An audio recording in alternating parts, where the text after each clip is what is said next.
ശബരിമലയിൽ അഭിഷേകത്തിനും ഭക്തർക്ക് നൽകുന്ന പ്രസാദം തയ്യാറാക്കുന്നതിനുമായിട്ടുള്ള തേൻ കൊണ്ടുവന്നത് ഫോമിക് ആസിഡിന്റെ കണ്ടെയ്നറുകളിലാണ് എന്നുള്ളൊരു വാർത്ത പുറത്തു വന്നു. ഈ ഫോമിക് ആസിഡ് എന്തിനുപയോഗിക്കുന്ന സാധനമാണെന്ന് നിങ്ങൾക്കറിയാമോ?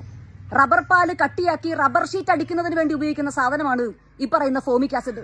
ഒരുപക്ഷെ ഈ ഫോമിക് ആസിഡ് കലർന്ന തേൻ ഉപയോഗിച്ച് തയ്യാറാക്കിയ പ്രസാദം ഭക്തർക്ക് വിതരണം ചെയ്തിരുന്നുവെങ്കിൽ അതെത്ര ഗുരുതരമായിട്ടുള്ള ആരോഗ്യ പ്രശ്നങ്ങളായിരിക്കും ഇവിടെ സൃഷ്ടിക്കുന്നത്. ശബരിമലയിലേക്ക് എത്തുന്ന സാധനങ്ങളുടെ ഗുണപരിശോധനയും സുരക്ഷാ പരിശോധനയും നടത്താൻ പമ്പയിൽ ഭക്ഷ്യസുരക്ഷാ ലാബുകളുണ്ട്. ആ ലാബുകളിലെ സുരക്ഷാ പരിശോധന കടന്നാണ് ഈ ഫോമിക് ആസിഡിന്റെ കണ്ടെയ്നറുകളിൽ തേൻ സന്നിധാനത്തെത്തിയത് എന്നുള്ളത് ചെറിയൊരു പ്രശ്നമല്ല. അത് വളരെ ദുരൂഹവും വളരെ ഗുരുതരവുമായിട്ടുള്ള ഒരു സുരക്ഷാ പ്രശ്നമാണ്. ഇപ്പൊ കുറച്ചു നാളുകളായി ശബരിമലയുമായി ബന്ധപ്പെട്ട് നമ്മൾ കേട്ടുകൊണ്ടിരിക്കുന്ന വാർത്തകളൊന്നും ശുഭസൂചകമായിട്ടുള്ള കാര്യങ്ങളല്ല.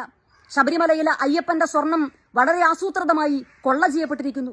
മണ്ഡലകാലം ആരംഭിച്ചപ്പോൾ തിരക്ക് നിയന്ത്രിക്കാൻ കഴിയാതെ സന്നിധാനത്തെത്തിയ ഭക്തർക്ക് തൊഴാൻ പോലും കഴിയാതെ അവർക്ക് പമ്പയിൽ പോയി മാലയൂരി തിരിച്ചു പോകേണ്ട ഗതികേടുണ്ടാകുന്നു. പമ്പയിൽ നിന്ന് കിലോമീറ്ററുകളോളം നടന്ന് തളർന്ന് സന്നിധാനത്തെത്തിയ ഭക്തർക്ക് കുടിക്കാൻ പച്ചവെള്ളം പോലും കിട്ടാതെ അവർ കുഴഞ്ഞു വീഴുന്ന സാഹചര്യം ഉണ്ടാകുന്നു. ഇപ്പോൾ ശബരിമലയിലെ അഭിഷേകത്തിനും ഭക്തർക്ക് നൽകാനുള്ള പ്രസാദം തയ്യാറാക്കുന്നതിനു വേണ്ടിയുള്ള തേൻ ആസിഡിന്റെ കണ്ടെയ്നറുകളിൽ എത്തിച്ചു എന്നുള്ള വാർത്ത പുറത്തേക്ക് വരുന്നു. ഞാൻ വളരെ സിമ്പിൾ ആയിട്ടുള്ളൊരു ചോദ്യം ചോദിക്കട്ടെ. ഈ ദേവസ്വം ബോർഡിന് ശരിക്കും എന്താണ് പണി?